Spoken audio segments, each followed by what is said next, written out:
예, 제가 지난번 우리 충북 동로에 이제 그 사명자 부흥인가 수련회 때 이제 3박 4일 제가 말씀을 전했고, 이제 오늘 섬기위원회 이제 헌신 예배 제가 말씀을 전하게 됐습니다. 뭐 사담이지만 제가 헌신 예배 드리는 걸로는 아마 가장 멀리 온 것 같습니다. 그래도 이제 뭐 부흥회라든가 이러면 모르겠는데, 이제 헌신 예배 이제 우리가 또 부탁을 받아서 한 2시간 조금 넘게 이제 운전을 해서 이렇게 왔는데, 제가 참 저도 오면서 이렇게 내가 왜 이 주일날 이렇게 무리를 하나 이런 생각을 제가 했었는데, 이제 오늘 와서 우리 권 목사님 이렇게 말씀을 쭉 들으면서 이제 교회 개척을 하셔서 뭐 지금까지 이렇게 사역하셨던 이야기, 특별히 이제 이 아름다운 이 성전 건물을 우리 성도님들께서 직접 이렇게 지으셨다고 이렇게 말씀을 하셨습니다. 저희도 이제 원래 저희 내일교회가 올해가 교회 설립 50주년입니다. 저희들은 50주년이고, 제가 두 번째 이제 목사인데, 첫 번째 우리 목사님은 성전을 우리가 5번을 지었습니다. 5번. 그래서 참 이제 뭐 정말 여러 번 건축을 했고, 이제 저는 이제 제가 담임 목사 되고 나서는 이제 비전 센터를 우리가 좀 이렇게 크게 이제 건축을 했습니다. 그래서 뭐 그때도 저희들이 뭐 어떤 공사비만 한 60억 정도 들은 좀 큰 공사였기 때문에, 이 건축이라는 게 뭐 얼마나 참 힘이 드는가 하는 것을 저도 조금은 이렇게 이해를 하고 있습니다. 그런데 이거를 참 직접 이렇게 지었다라고 말씀을 듣고, 이게 참 가능한가 요즘에. 그래서 참 우리 목사님 또 우리 모든 성도님들께서 참 많이 이렇게 수고를 하셨고, 그리고 또 제가 참 제천에 이제 지난번 제가 요즘 뭐 여러 지역을 다니면서 이제 말씀을 좀 전하는데, 저는 이제 제천에 오늘 와서 설교를 하면 좀 죄송합니다. 앉아 계시는 분들이 다 머리 허연 분들이 앉아 계실 줄 그렇게 생각을 했는데, 이 앞에서 보니까 뭐 다 이렇게 젊으신 분들이 참 이렇게 많이 계셔가지고, 참 제가 많은 도전을 제가 이제 받고 막 그렇게 참 갈 것 같습니다. 제가 오늘 이제 섬김위원회 뭐 이렇게 헌신 예배라고 말씀하셨는데, 이제 섬김위원회 안에는 뭐 말씀 들어보니까 뭐 주차, 또 이런 식사, 우리 이제 뭐 주방이나 또 우리 어려운 우리 성도님들이나 이웃들 뭐 돕는 이제 많은 섬김의 사역들이 이제 이 섬김위원회 안에 이렇게 포함이 되어져 있는 것 같습니다. 이제 저희 교회는 이제 주일날은 국수를 이렇게 뭐 먹는데, 나중에 한번 유튜브에 내일 교회 국수를 한번 쳐보시면 이제 저희 교회 국수를 끓이는 이제 영상이 하나 있습니다. 지금 거의 한 200만 뷰 정도가 되어 있는, 그래서 한 유튜브 이제 음식 점을 다루시는 분이 꼭 우리 교회 이제 국수 끓이는 영상을 꼭 한번 제작하고 싶다고 하셔가지고 한 10분 정도짜리 영상물을 만드셨는데, 뭐 저희들도 이거 누가 볼까 싶었는데 정말 한 200만 명 이상이 볼 정도로, 그래서 저희도 이제 국수를 매주마다 한 1,800그릇 정도 이렇게 국수를 끓이는데, 이제 저희 교회는 그래도 국수를 끓이시는 분들이 돌아가면서 하지 않고 30명 정도 넘으시는 분들이 1년을 꼬박 그냥 가십니다. 꼬박. 그러니까 그래서 저희들이 돌아가면서 했는데, 이 국수는 이제 기계도 뭐 이렇게 기계화도 해놓고 이렇게 했지만, 이제 약간 일이 이제 처음이신 분이 하니까 자꾸 사고가 자꾸 생겨가지고, 그래서 이제 성도님들이 그냥 손발이 맞는 분들이 힘들지만 이제 1년을 이렇게 봉사를 하자 이렇게 해서, 이제 참 뭐 지금 이제 저희 교회는, 제가 웃으면서 뭐좀 우리 성가대에 계시는 분들은 좀 죄송하지만, 목사님 이제 우리 성가대원들이나 이런 분들한테도, 아니 우리 교회는 성가대원들은 이제 혹시 한 주 쉬셔도 교회가 예배가 무리 없이 진행될지 모르겠는데, 국수 끓이는 거 중단되면 우리는 난리 나니까, 그래서 좀 국수 끓이시는데 좀 많이 동참을 하라고 그래서 저희가 이렇게 국수 주방에 봉사하시는 분들, 저희들이 최고의 대우를 우리가 해드립니다. 철마다 놀러도 좀 다니시고 이렇게 하시면서 이제 1년 동안 그렇게 봉사하시도록 서로가 이렇게 같이 노력도 하고, 또 저희 교회는 정말 제일 중요한 게 다 주차니까, 이 주차. 저희도 주일날마다 차가 한 1,000대 들어옵니다. 1,000대. 왔다 갔다 하는 차들이 한 1,000대 들어오는데, 그러니까 지역은 제한돼 있는데 주방 주차가 이렇게 제가 이제 그래서 다른 거는 몰라도 예배 시간은 칼같이 맞춰주지 않으면 이제 들어오는 차와 나가는 차가 엉켜버리면 이거는 정말 난리가 납니다. 난리. 그러니까 참 이제 저희 교회도 그렇고, 아마 우리 지금 제자 교회도 우리 주차 봉사하시는 분, 또 주방 봉사하시는 분들 아마 정말 이렇게 많이 수고를 하고 계시고, 그리고 이제 또 우리 주위에 있는 교회 안이나 밖에 어려운 분들을 참 돕는, 참 이런 어떤 일들도 참 지금 이제 우리 성도님들도 제가 관찰을 해보면 어렵다, 힘들다라고 조금은 퉁명스러운 말씀을 하시지만, 또 제일 표정이 좋을 때가 우리 성도들과 이웃들을 섬기는 일을 할 때 이제 얼굴이 제일 이렇게 환하신 것 같아요. 저희들도, 우리 부교육자들도 제가 다른 거는 다 좀 제가 너그러운 마음을 가지는데 김장 담그는데 빠진다거나 눈이 와서 눈 치우는데 빠졌다 그러면 그런 친구들은 그 작사를 제가 내는. 그래서 다른 거는 몰라도 다른 제가 새벽기도 빠져도 용서하지만, 그러나 우리가 이렇게 섬기는 일에, 성도들과 같이 이제 섬기는 일에 빠지는 거는 저는 이 용납이 안 된다, 용납이.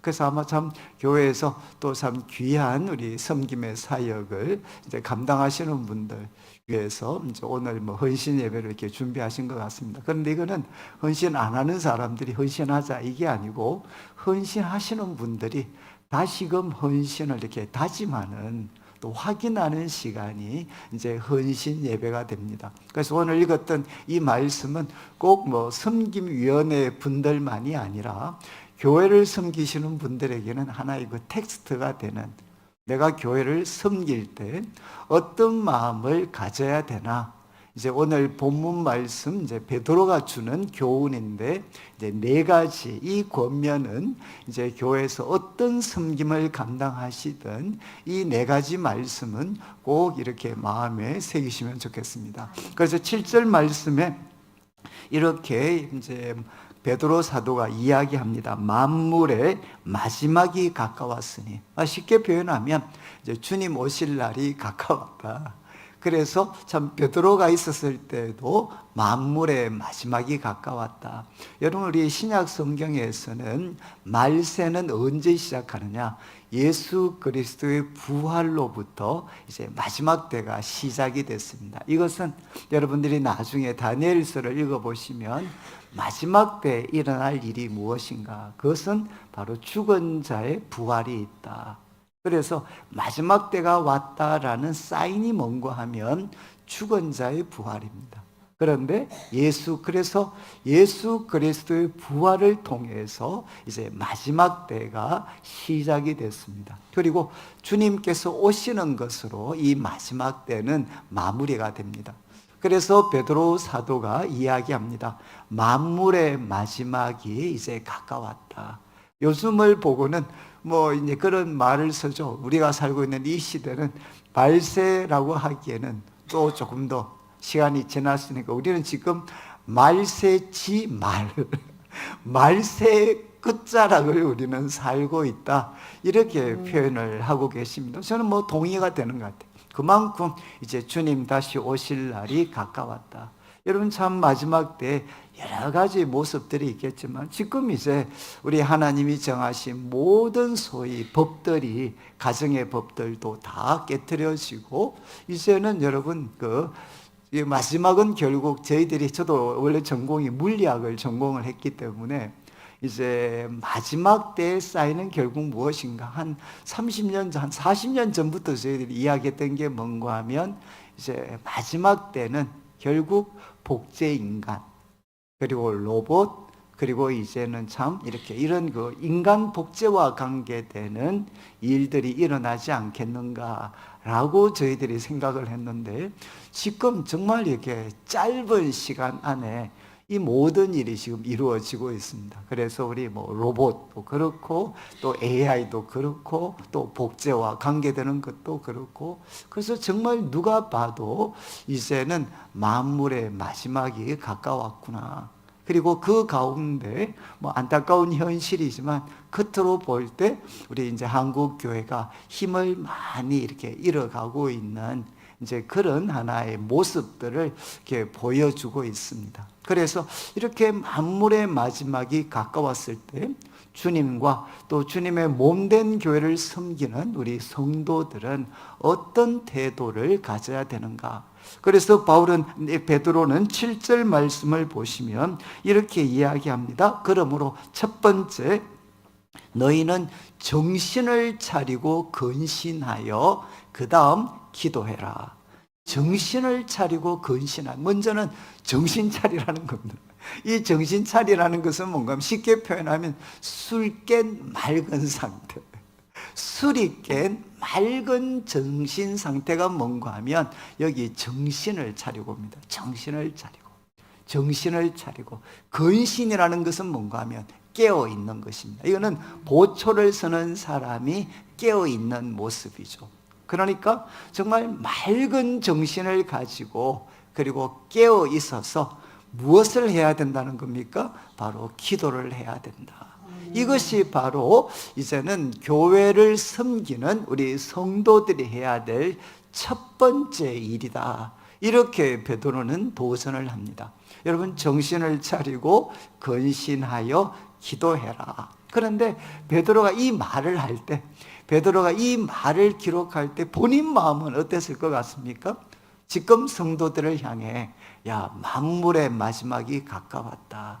그러니까 정신을 차리고 그리고 그 너희는 정신을 차리고 근신하여 꼭 기도해야 된다. 지금 베드로가 이 말을 할 때 베드로 마음은 어땠을 것 같습니까? 막 이렇게 가슴이 막 뜨거웠겠지만 또 하나 어떤 감정이 있었을까요? 베드로 인생에 베드로가 살아있는 동안 절대로 잊을 수 없는 순간이 있었습니다. 그때가 언제였죠? 바로 똑같은 상황이죠. 예수님께서 십자가를 잡히시기 전날 밤에 지금 3명의 제자들과 함께 예수님께서 겟세마네 동산에 가셔서 기도를 하셨습니다. 그때 예수님께서 제자들에게 당부하신 것이 뭡니까? 내가 마음이 너무 어렵고 힘이 드니까 너희들도 좀 기도해 줬으면 좋겠다 라고 하면서 제자들에게 도전하신 것이 무엇인가 하면 시험에 들지 않도록 깨어 기도해라. 여러분, 예수님께서 3명의 제자에게 정말 시험에 들지 않도록 깨어 기도해라. 그런데 여러분, 베드로에게 어떤 일이 일어났습니까? 그렇게 주님께서 도전을 하셨지만 베드로를 포함한 3명의 친구는 푹 잤습니다. 그런데 또 예수님이 오셔서 두 번째 말씀하셨죠. 야, 시험에 들지 않도록 정신 차리고 깨어 기도해야 돼. 그런데 또 베드로와 또 포함한 우리 3명의 제자들은 또 잠을 잤습니다.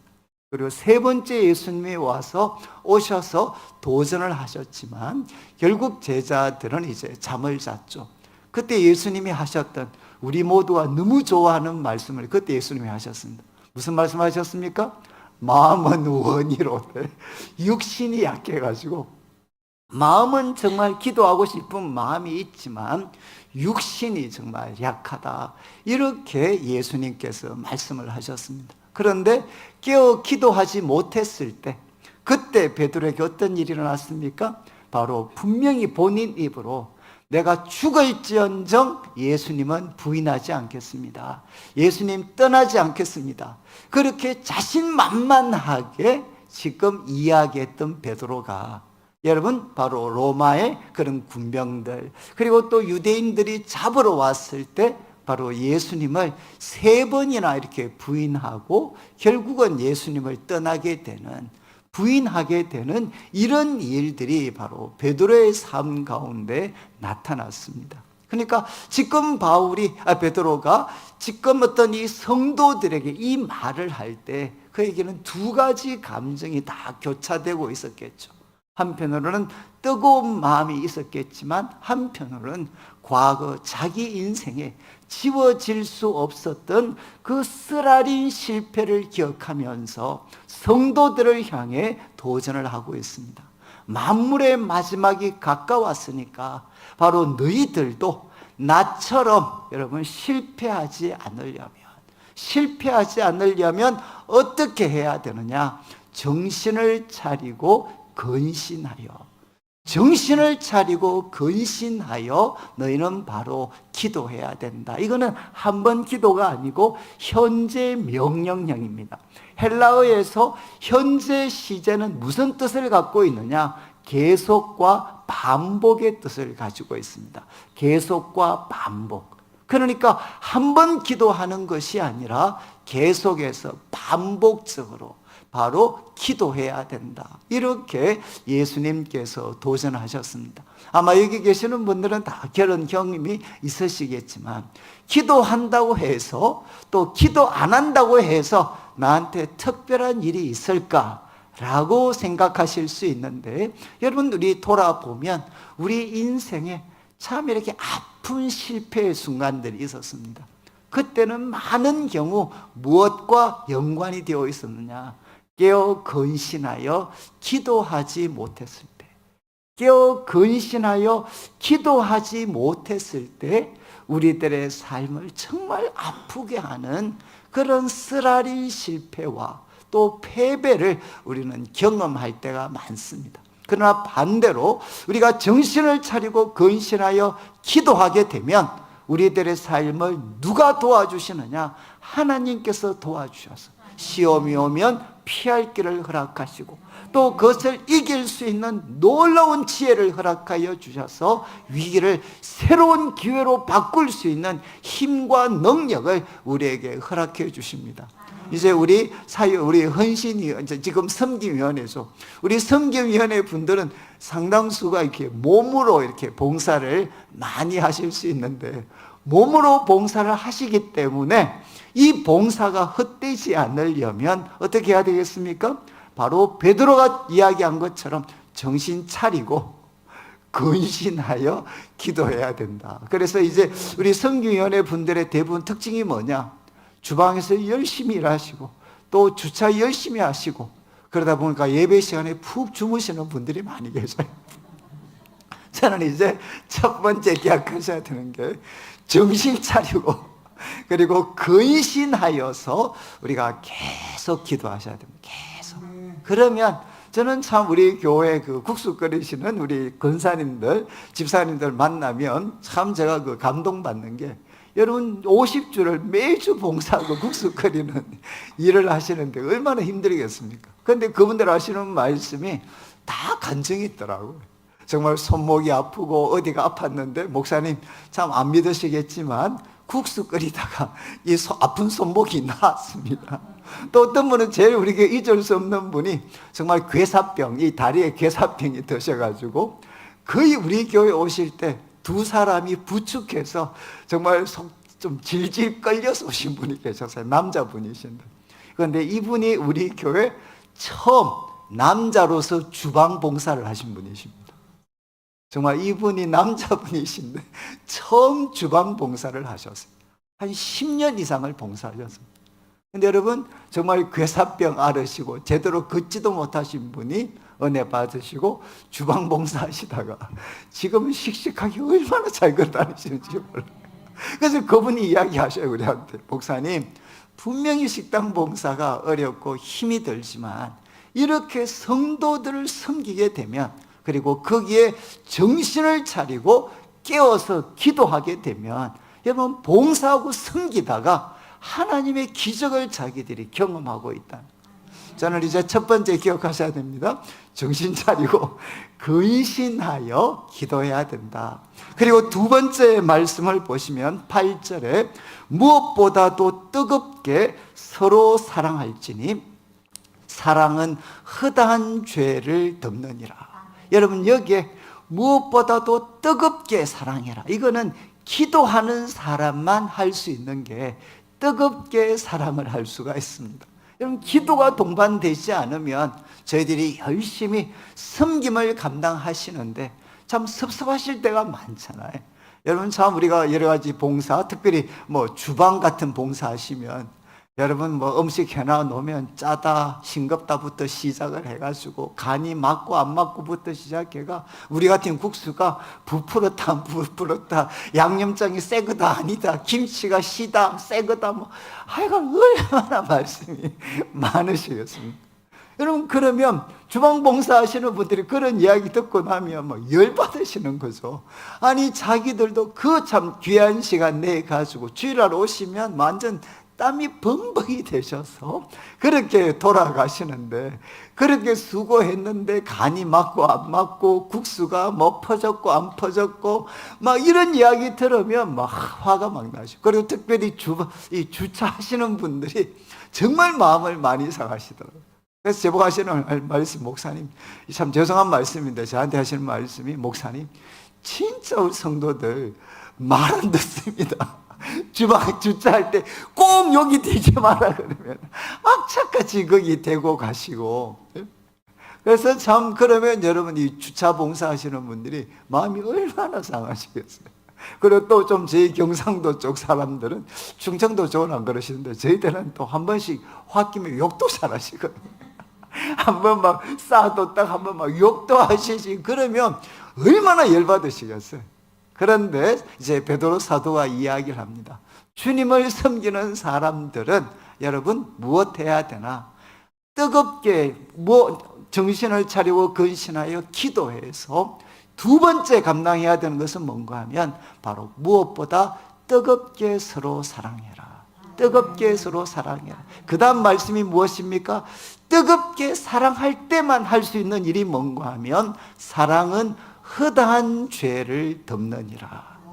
여러분, 바로 뜨거운 사랑은 무엇인가 하면 상대방이 여러분 우리를 알아주길 수도 있고 몰라줄 수도 있고, 또 우리들의 선의를 악하게 이렇게 또 반응하실 수도 있습니다. 그런데 뜨겁게 사랑하면 할 수 있는 일이 무엇이냐? 허다한 죄, 상대방이 우리에게 하는 여러 가지 때로는 참 아픈 그런 말과 행동들을 여러분 덮을 수 있는 힘이 생겨야 됩니다. 참 이게 이제 기도가 주는 힘이죠. 우리가 기도하고 우리가 예수님의 사랑을 생각하면, 예수님의 사랑은 무엇입니까? 한마디로 담당을 하셨습니다. 우리의 부족함과 연약함과 죄, 이 모든 것, 정말 그 하나님의 사랑을 여러분 악으로 갚았던 우리들의 모든 그 잘못된 행동들을 예수님은 어떻게 하셨죠? 뜨겁게 사랑하셔서 허다한 죄를 덮어주셨습니다. 이게 이제 기독교가 전하는 기쁜 소식이죠. 여러분, 구원의 길은 우리가 노력해서 바뀌는 것이 아니고, 우리 인간은 우리 스스로의 힘으로 바꿀 수 없는 존재들입니다. 만물보다 심히 부패한 것이 인간의 마음이고 바로 나의 마음이죠. 그런데 이런 우리를 하나님이 사랑하셔서 자기 독생자를 보내주셨고, 독생자 예수님은 우리를 변화시키신 것이 아니라 우리들의 허다한 죄를 바로 담당하시고, 그리고 그분의 보혈, 그분의 피로서 그 모든 허다한 죄를 덮어주셨습니다. 다 덮어주셔서 어떻게 되었느냐? 예수님 믿고 우리가 하나님 앞에 의인이 될 수 있는 길을 열어주셨죠.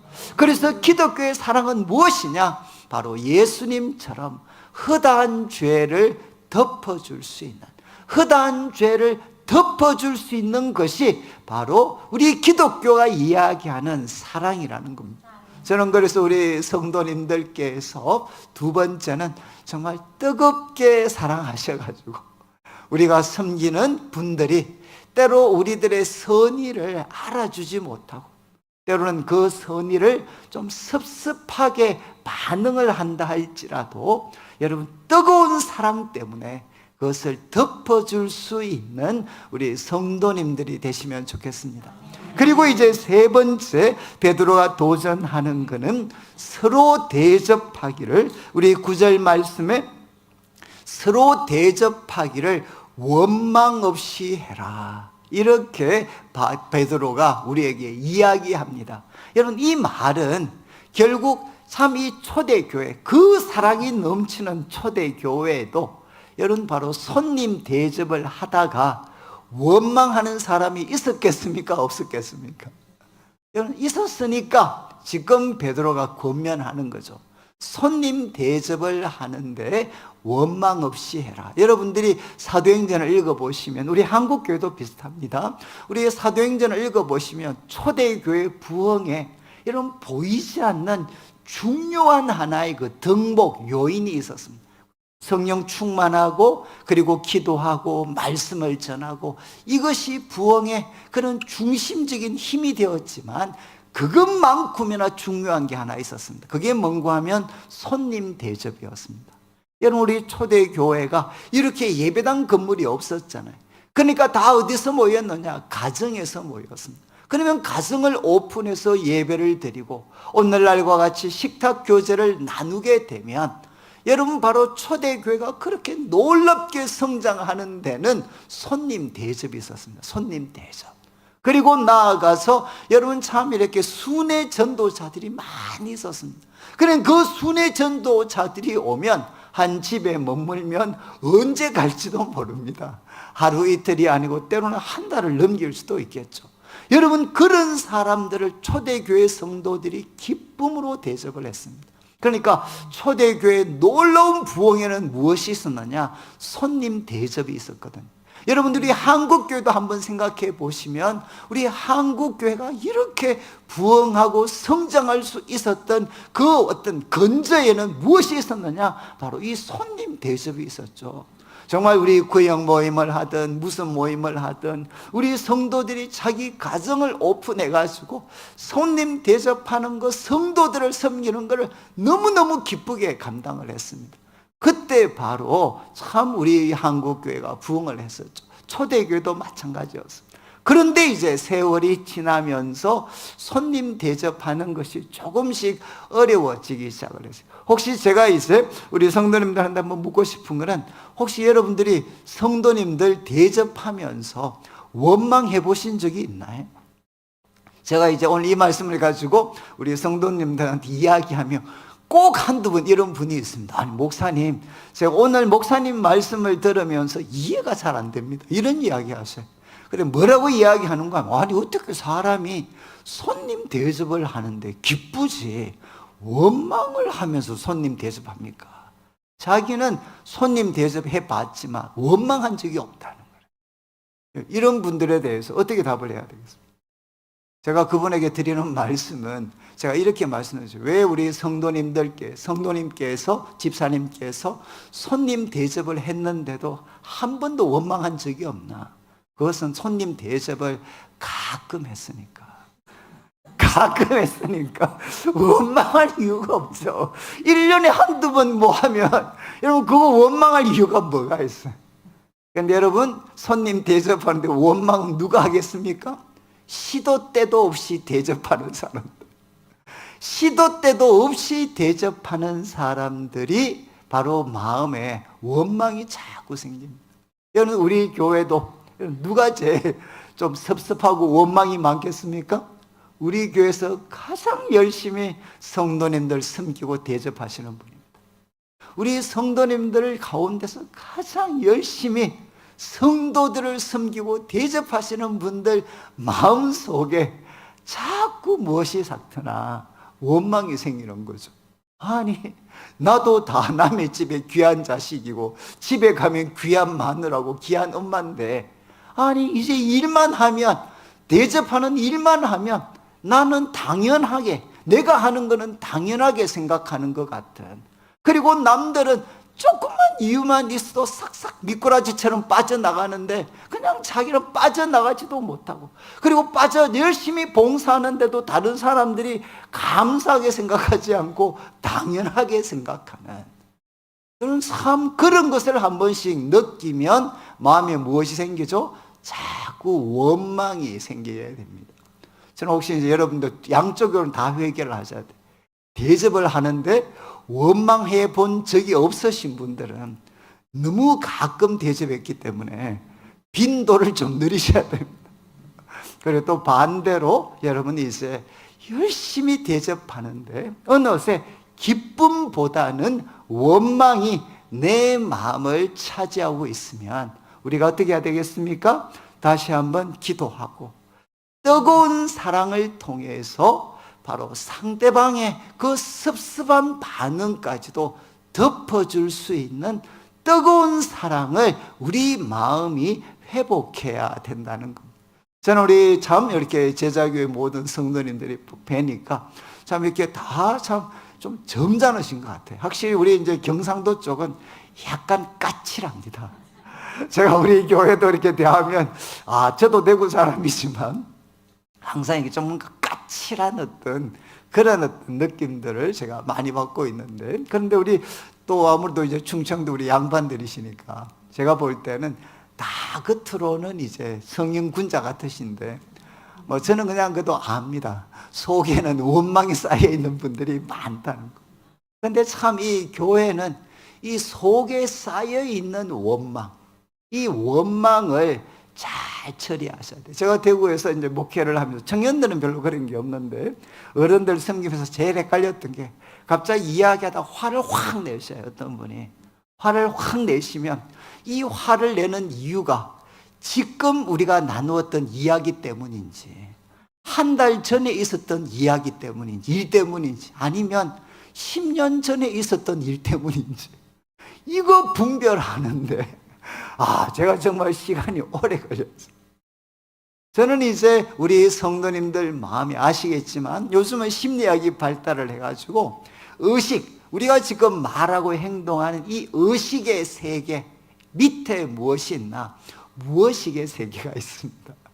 그래서 우리가 원망하고 섭섭한 것들이 말로 표현은 안 하는데 어디 쌓여 있나? 이 무의식 속에 쌓여져 있는 거죠. 보통은 의식과 무의식의 관계를 빙산에다 비유를 합니다. 거대한 빙산이 있고 물 위에 나와 있는 일각이 있죠. 일각.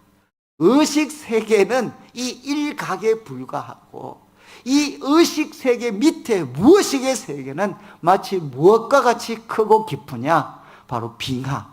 물 속에 잠겨있는 거대한 그 빙하와 같은 거기가 우리들의 무의식을 형성하고 있습니다.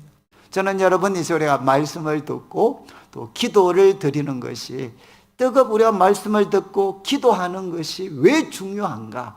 바로 그 시간을 통해 우리 속에 있는 이 무의식을 하나님 앞에 새롭게 하실 수가 있습니다.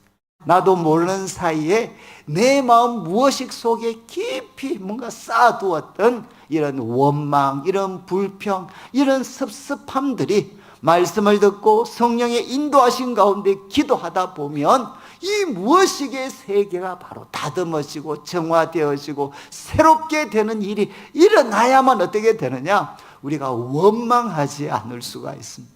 그래서 저는 우리 섬김의 봉사를 하시는 분들이 세 번째 뭐 하셔야 되느냐? 바로 섬김의 대접을 할 때 무엇이 없어야 되겠습니까? 원망하지 마라. 여러분, 이 원망은 누구의 특징이었죠?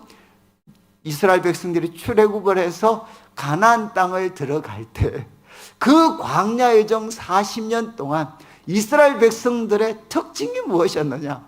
이스라엘 백성들이 무엇을 했나? 한마디로 요약하면 바로 원망이었습니다.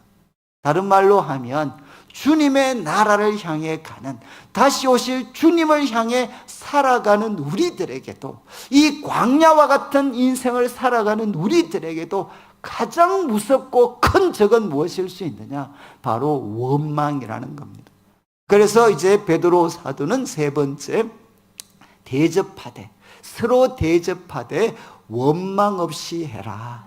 그리고 이제 마지막 네 번째, 우리 10절 11절 말씀을 보시면 이제 10절에 이렇게 이야기합니다. 각각 은사를 받은 대로. 여기 은사는 카리스마입니다. 카리스마. 우리 보통 카리스마 있다 그러잖아요.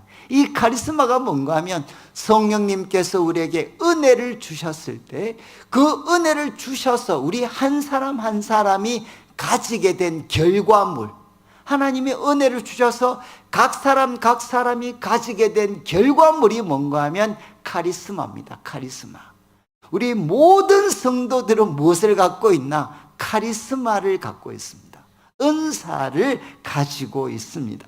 그리고 10절을 한 번 더 비추어 주시면 모든 우리 성도들은 카리스마, 바로 은사를 가지고 있는데, 그런데 하나님의 여러 가지 은혜를 맡은 선한 청지기 같이, 여기에 여러분 은혜는 뭔가 하면 카리스입니다. 카리스. 지금 베드로가 이야기하면 우리 성도들은 누군가 하면 하나님의 여러 가지 은혜를 맡아서 사람들에게 나누어 줘야 될 책임을 가진 선한 청지기들이다. 여러분, 이 선한 청지기는 우리 고대 큰 집이 있다면 큰 집의 집사입니다. 그 큰 집의 살림살이를 맡아서 책임지는 사람이 청지기였습니다. 우리 하나님께서는, 우리 주님께서는 우리 성도들 한 사람 한 사람에게 바로 여러 가지 다양한 은혜와 은사를 주셔서 어떻게 사용하기를 원하느냐?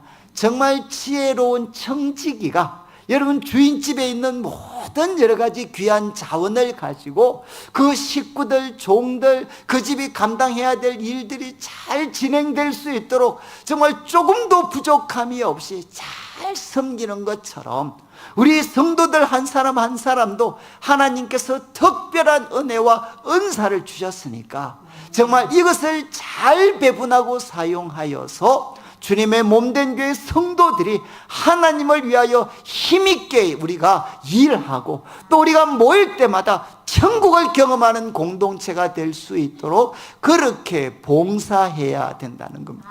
자, 이제 이야기했습니다. 우리 각자 한 사람 한 사람은, 여러분, 나는 바로 카리스마를 가진 사람입니다. 여러분 믿으십니까? 바로 나 한 사람 한 사람은 카리스마, 바로 하나님께서 은혜를 주셔서 가지게 된 그 은사를 가지고 있는 사람이고, 우리는 누구냐? 선한 청지기, 하나님의 집의 집사가 되어서 하나님이 주신 이 은사들을 잘 배분하는 선한 청지기 같이 봉사해야 된다. 그러면서 이제 11절을 보시죠. 두 가지로 요약을 합니다.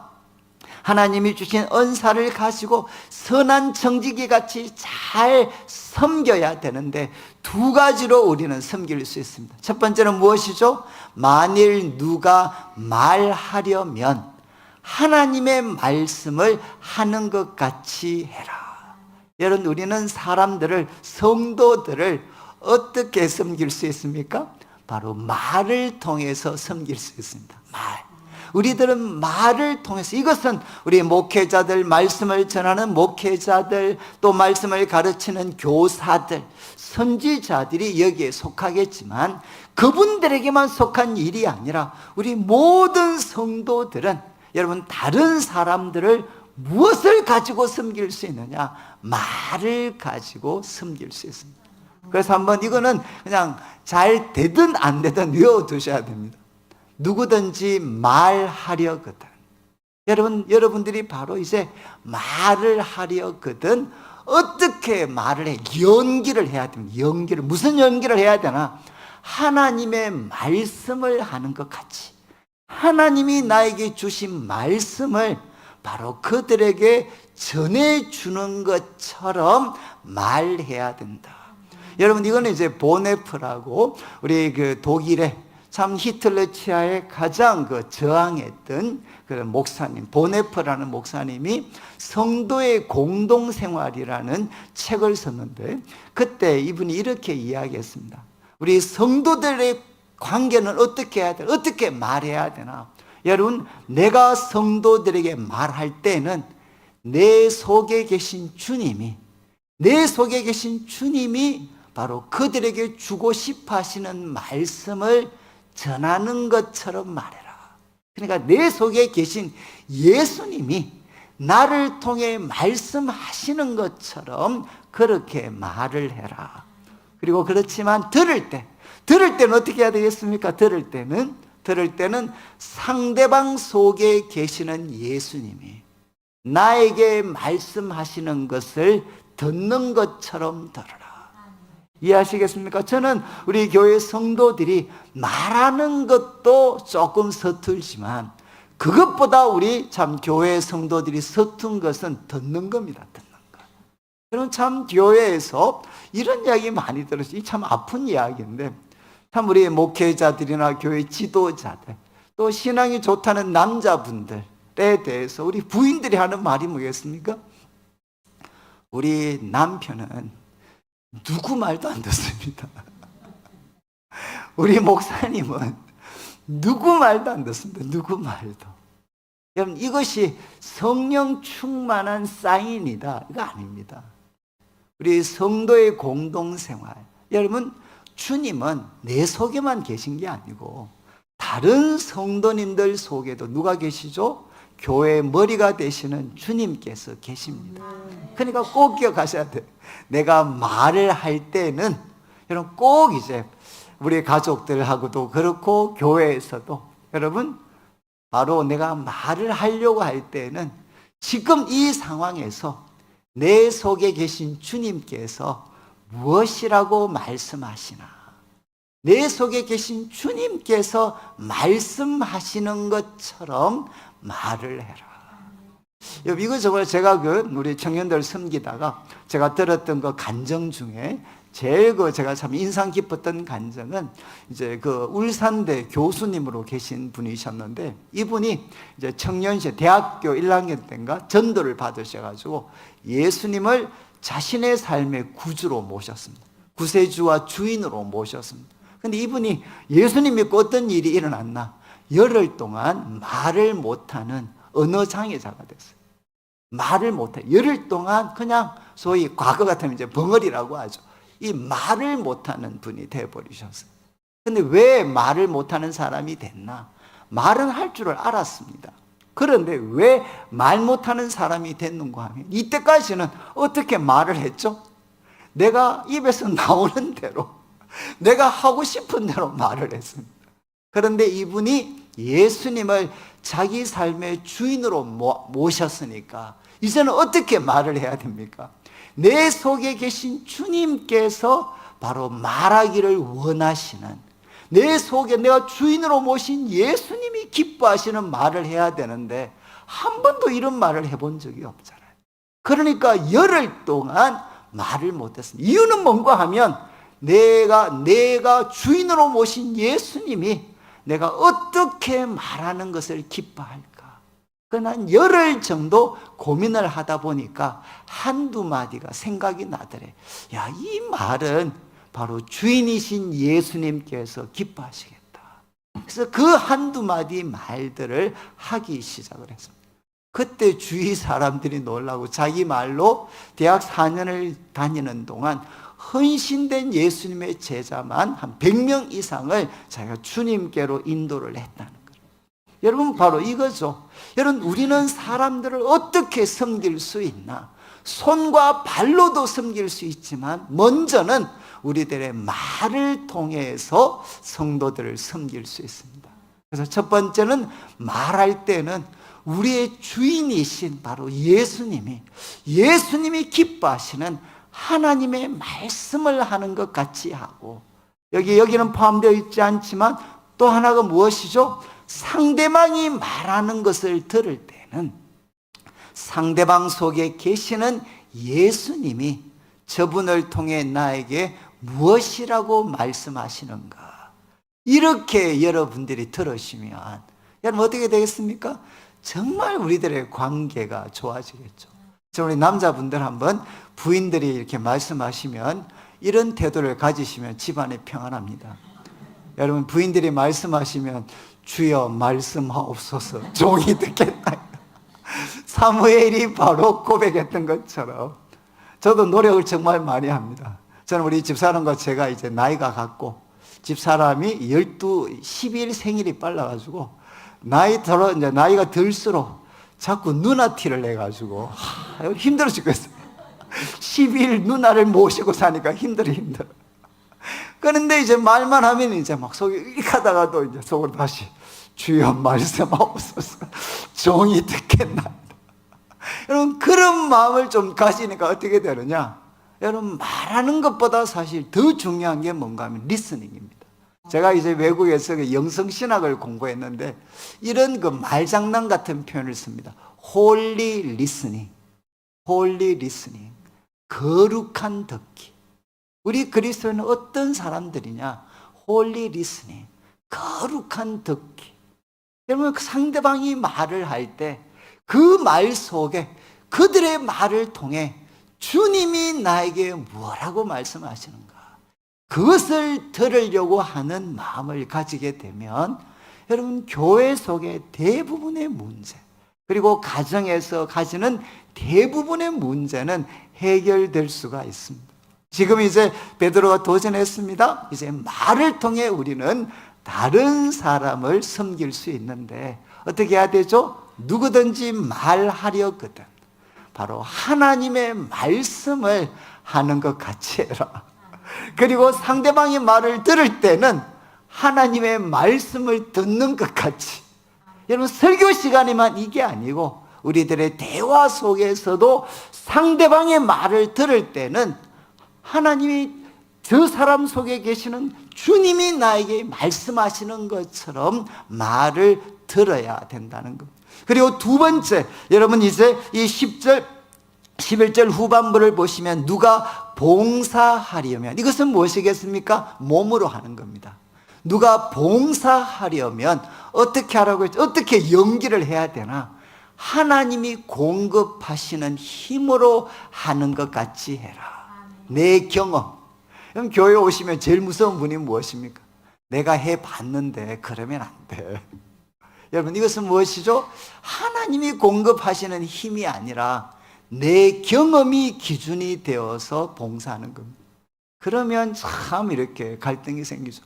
교회 속에 가장 많은 싸움, 국밥 먹어야 되나 비빔밥 먹어야 되나, 이거 가지고 또 치열한 싸움을 할 수 있어요. 국밥파와 떡국파.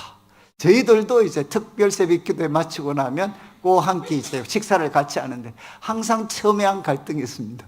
목사님, 오븐에 떡국을 드시겠습니까? 국밥을 드시겠습니까?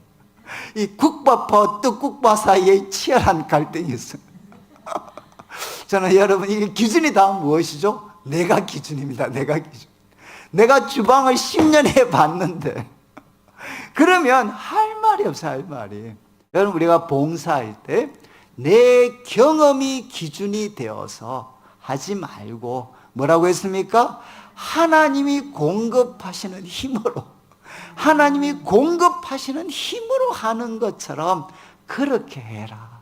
저는 제가 여러분, 이게 당에만 군기가 센 게 아닙니다. 제가 우리 성도님을 대해보니까 당의 군기만큼 센 게 어디냐? 식당 군기입니다.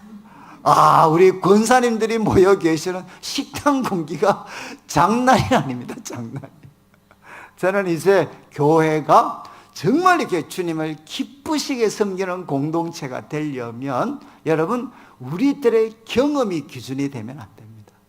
내가 해봤던 것이 기준이 되면 안 되고 하나님이 공급하시는 힘으로, 하나님이 공급하시는 지혜로 바로 우리가 봉사를 해야 된다는 거예요. 그러면 교회가 어떻게 되느냐? 항상 기대하는 마음이 생기죠. 저는 영성신학을 공부를 했는데 이런 표현을 많이 씁니다. 하나님께서 참 지혜를 주셔서 하나님의 방법대로 놀라운 그런 참 결과를 얻게 됐습니다. 그러면 그 다음 어떻게 해야 되죠? 다음에 이런 상황이면 또 똑같이 하면 되겠습니까? 물론 똑같이 할 수도 있습니다. 과거를 통해 배워야 되지만 또 하나 우리가 노력해야 되는 게 무엇일까요? 과거를 통해 배워야 되지만 또 한 가지는 과거의 놀라운 경험을 내려놓는 겁니다. 과거의 경험을 내려놓는 거. 하나님 앞에 내려놓을 수가 있어요. 우리 지금 한국교회 대부분의 갈등은 하나님께서 과거에 사용하셨던 나의 놀라운 그런 경험들, 놀라운 지혜들, 이거를 영구불변의 법칙으로 삼으려고 하니까 그 방법대로 안 하면 이단이 되는 거죠. 지금 이제 이야기를 합니다. 하나님께서 나를 통해서 놀라운 일을 이루셨을 때 그때 방법과 지혜, 귀중하고 간직해야 되지만 그러나 또 한 가지 태도는 무엇이냐? 여러분, 이건 내려놓을 수 있어야 된다는 거예요. 왜 그렇습니까? 이런 표현을 씁니다. 하나님은 언제나 더 크신 분이시다.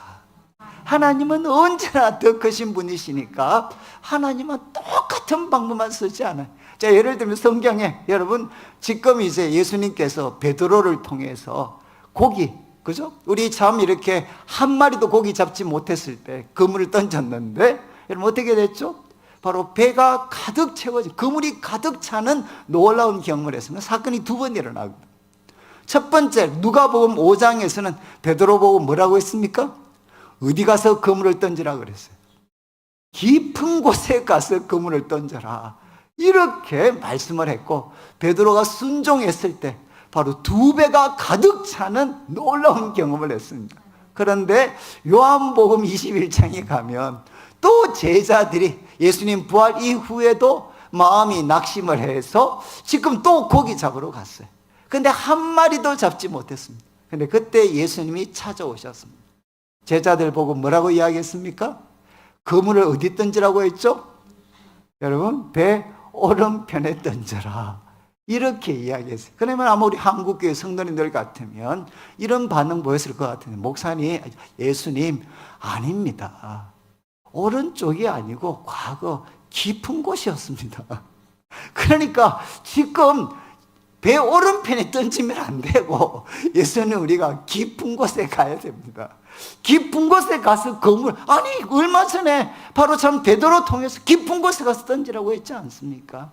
근데 예수님은 깊은 곳에 가서 던지라고만 하시지 않고 요한복음 21장에는 바로 오른편에다가 던져라, 이렇게 이야기하죠. 하나님은, 우리 주님은 한 가지 방법만 쓰는 분이 아니십니다. 그분은 언제나 더 크신 분이시기 때문에 우리가 과거에 사용해서 정말 참 하나님의 놀라운 은혜를 경험했다 할지라도 그 방법이 절대 불변의 법칙이 될 수가 없다는 거죠. 교회 속에 일어나는 다툼과 갈등의 가장 중심에는 언제나 이게 있는 거죠. 내가 경험해 봤는데, 내가 해 봤는데 이거는 안 돼, 이렇게 해야 돼. 그런데 베드로는 우리에게 도전을 합니다. 여러분, 우리가 바로 봉사하려면 어떻게 하라는 거죠? 바로 하나님께서 공급하시는 힘과 지혜로 하는 것 같이 해라. 내 생각, 내 방법, 내 경험이 아니라 하나님이 공급하시는 힘과 지혜로 바로 우리가 봉사해야 된다. 그런데 마지막 그 이유가 무엇입니까? 11절 마지막에 보시면 이렇게 말을 하고 봉사해야 되는 이유가 무엇이라고 설명합니까? 이는 범사의 모든 일에 예수 그리스도로 말미암아 누가 영광을 받으셔야 되죠? 하나님이 영광을 받으시게 하려 합니다.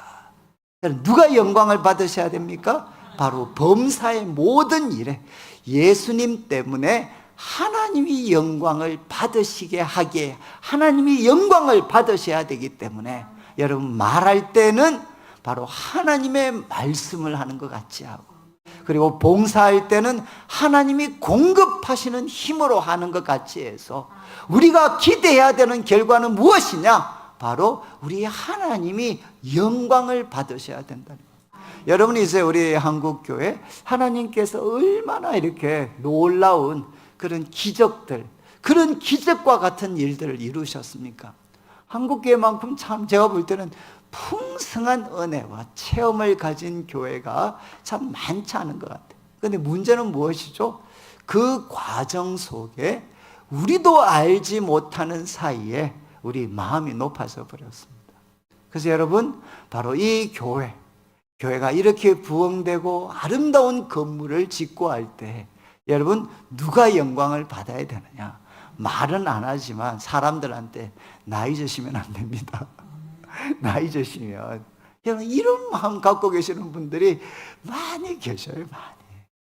그러다 보니까 저는 참 우리 한국교회가 제 가슴 아픈 게, 정말 우리가 기도하고 하나님 앞에 간절히 구해서 하나님께서 놀라운 기적 같은 일을 이루셨는데 그 은혜를 주셨을 때 우리 한국교회가 어떤 잘못을 범했나? 하나님이 영광을 받으시지 않고 사람이 그 영광을 가로채는 일들이 바로 많이 일어나게 됐다는 겁니다. 그래서 결국 교회 다툼과 분쟁 중심에는 누가 있느냐? 과거에 그 교회를 위해서 가장 많은 수고와 헌신을 했던 분들이 교회 분쟁과 다툼의 바로 원인이 될 때가 많습니다. 이유가 무엇이죠? 바로 내가 영광을 그래도 사람들한테 조금은 받아야 되는데 그 기대가 결국은 어떻게 하나? 여러분, 바로 교회를 다툼과 분쟁으로 하나님의 영광이 아니라 사람으로부터 오는 영광을 구하게 되는 일들, 이런 왜곡과 변질이 일어나게 되었다는 겁니다. 여러분, 저는 이게 주기도문 외우실 때 우리 주님께서 가르쳐 주신 기도할 때 제일 마지막이 무엇입니까? 제일 마지막 대개 나라와 건설에 대개를 잘해 주셔야 됩니다. 왜냐하면 영덕에 가니까 우리 성도님들이 저한테 부탁을 하더라고요. 목사님, 앞으로 그 주기도문 할 때 대개 빼지 말고, 물론 다르죠. 아인데 대개를 꼭 해주십시오. 그러면서 여러분, 이제 대개 마지막은 이렇게 끝납니다. 나라와 건세와 영광은 누구의 것이죠? 아버지의 것입니다. 여러분, 우리가 주기도문을 가지고 기도를 할 때 우리 주님이 가르쳐 주셨어요. 기도의 마지막은 어떠해야 되나? 나라와 권세와 영광은 아버지의 것입니다. 그런데 우리는 이 마지막에서 어떻게 했나? 아버지의 나라 다 구하고, 그리고 일용할 양식, 죄 사함, 악에 빠지지 않고 시험에 들지 않고 다 구해놓고 마지막 나라와 권세와 영광은 제 것입니다. 이거는 내 거가 돼야 됩니다. 이 마음과 태도가 결국은 우리들의 모든 헌신을 다 망가뜨려 버렸어요. 그래서 베드로가 이야기합니다. 우리 성도들이 바로 주님을 섬길 때, 우리 성도들을 섬길 때 어떻게 해야 되나? 말할 때는 여러분, 내 말이 아니고 내 속에 계신 주님이 말씀하시는 것처럼 하나님의 말씀을 하는 것 같이 하고, 그리고 이제 봉사할 때는 내 경험, 내 지혜가 아니라 여러분, 하나님이 공급하시는 힘, 하나님이 공급하시는 지혜로 해서 이 모든 일을 통해 누가 영광 받으셔야 되죠? 하나님이 영광을 받으셔야 된다. 그래서 마지막 이렇게 끝납니다. 영광송으로 끝나죠. 그에게 영광과 권능이 세세 무궁하도록 있느니라. 저는 여러분, 우리 제자교회를 통해서 제일 큰 숙제입니다. 누구에게 세세 무궁토록 영광과 권능이 드려져야 되는가? 저는 교회가 이것을 하면 저는 참 주님 오실 때까지 저는 귀하게 쓰임 받는다고 생각을 해요. 영광과 권능은 세세 무궁토록 목사님께 있는 것도 아니고, 그리고 장로님들, 권사님들께도 있는 게 아니고 누구에게 있습니까? 바로 우리 하나님에게, 그에게 영광과 권능이 바로 세세 무궁토록 있느니라. 여러분, 한국교회가 이렇게 참, 저는 시간이 지나면 지날수록 느끼는 게 한국교회가 참 잘못한 게 뭔가. 저는 제 개인적으로 사람을 자랑한 죄, 사람을 높인 죄, 저는 참 이것이 하나님 마음을 가장 저는 아프게 했다고 생각을 해요. 저는 지금도 이제 가끔 제가 이렇게 이런 헌신 예배나 부흥회 가면 부탁을 받을 때가 있습니다. 우리 내일교회 성도님들 중에 정말 훌륭한 섬김의 본을 가지신 분들이 있을 텐데 그분들 좀 소개해 주십시오, 이런 이야기를 하셔요. 근데 그렇게 부탁을 하면 저는 뭐 못합니다. 그 말은 이제 우리 내일교회 그런 분이 없다는 게 아니고 저한테는 트라우마가 있습니다. 트라우마. 어떤 트라우마가 있느냐? 제가 청년들을 섬기기도 하고 성도들을 섬겼는데 너무너무 귀해가지고 이런 공적인 자리에서 야, 참 우리 저런 청년, 저런 성도 너무너무 귀합니다 라고 이렇게 이야기하고 나면 석 달 안에, 여러분, 석 달 안에 그분하고 그분에게, 때로는 그분과 나 사이에 꼭 안 좋은 일이 생기더라고요. 그래서 저한테는 참, 저는 그냥 뭐 남들은 모르겠는데 최소한 저는 하나님이 이거 안 좋아하시는구나, 하는 것을 저는 이렇게 좀 나름대로 뼈저리게 느끼고 있어요. 그래서 저도 우리 교회 성도들 좀 자랑하고 싶은 분들이 얼마나 많겠습니까? 그런데 저는 이제 자랑하려고 하면 마음에, 야, 네가 자랑하면 다쳐. 성도들이 다칠 수 있어. 자, 이제 오늘 말씀을 마무리하면서 우리 제자교회를 지금까지 목사님과 함께 한 마음이 되셔서 이렇게 충성되게 섬기셨는데, 우리 오늘 이제 헌신 예배를 드리는 섬김위원회 분들, 그리고 우리 모든 성도들이 첫 번째 뭐 하셔야 됩니까? 정신 똑바로 차리고 근신하여서 첫 번째 기도해라. 정신 차리고 근신해서 기도해라. 두 번째 뭡니까? 기도할 때 우리는 뜨겁게 서로 사랑해서 상대방의 섭섭한 모든 것들 덮어줄 수 있는 사람이 되셔야 돼요. 흑한 죄를 덮어줄 수 있는 뜨거운 사랑의 사람. 그리고 세 번째는 무엇입니까? 대접을 하는데 원망 없이 해라. 그래서 여러분, 내 무의식 속에 이 원망, 섭섭한 것들이 많이 쌓여져 있을 수 있습니다.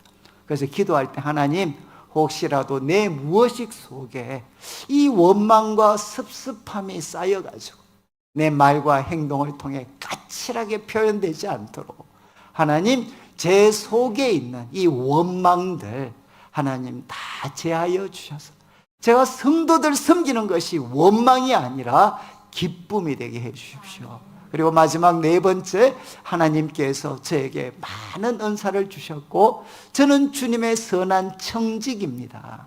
이제 말을 할 때는 하나님의 말씀을 하는 것 같이 하고, 그리고 우리가 봉사할 때는 하나님이 공급하시는 하나님의 힘과 지혜로 잘 감당해서 저는 범사에 우리 성도들이 섬기는 모든 일을 통해 바로 하나님께서 영광을 받으시는 아름다운 주님의 참 제자들이 모인 우리 제자교회 성도들 되시기를 주님의 이름으로 축원합니다.